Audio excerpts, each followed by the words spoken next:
সবকিছু যদি আল্লাহ সৃষ্টি করে থাকে তাহলে আল্লাহকে কে সৃষ্টি করেছে?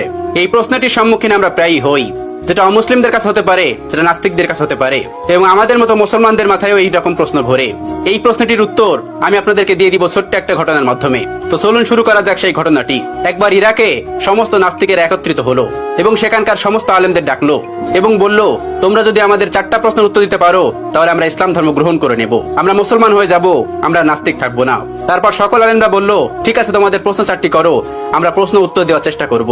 নাস্তিকদের প্রথম প্রশ্ন হলো, আমরা তো এখন সবাই এখানে উপস্থিত আছি, তাহলে আল্লাহ তাআলা কি করছেন? এটিই ছিল তাদের 1 নম্বর প্রশ্ন। তাদের 2 নম্বর প্রশ্ন, আল্লাহ তাআলা গোটা পৃথিবীকে কিভাবে পরিলক্ষিত করে, কিভাবে তিনি গোটা পৃথিবীকে একা পরিচালনা করেন? একা দেখা তো সম্ভব না, তিনি কি করে একা এগুলো পরিচালনা করেন? এটি ছিল তাদের দ্বিতীয় প্রশ্ন। তাদের 3 নম্বর প্রশ্ন, মুসলমানদের নবী হযরত মুহাম্মদ সাল্লাল্লাহু আলাইহি ওয়াসাল্লাম মিরাজে গিয়েছিলেন, পৃথিবীর এই আহ্নিক গতি ভেদ করে আসমানের কোন দরজাতে তিনি আসমানে প্রবেশ করলেন এবং আল্লাহর সঙ্গে দিদার করলেন? এটি ছিল তাদের তৃতীয় প্রশ্ন।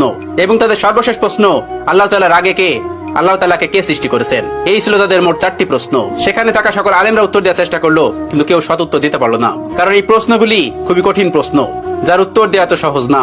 তারা কেউ পারল না তাদের উত্তর দিতে। ওই সবস্থল থেকে কিছুটা দূরেই ইমামে আজম আবু হানিফা রাহমাতুল্লাহর বাড়ি ছিলেন। আপনারা অনেকেই জানেন, ইমাম আবু হানিফা রাহমাতুল্লাহ কাপড়ের ব্যবসায়ী ছিলেন। তো শহরের পাশেই তার বাড়ি ছিলেন।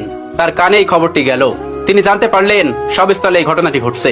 তিনি দ্রুত বাড়ি থেকে বের হয়ে সেই সবস্থলে উপস্থিত হলেন। তার বয়স তখন মাত্র 13 বছর। তখন তিনি 30 পারা কোরআনের হাফেজ। তিনি সেখানে উপস্থিত হলেন এবং তিনি পিছন থেকে বললেন, আমি তোমাদের এই 4টি প্রশ্নের উত্তর দিতে চাই।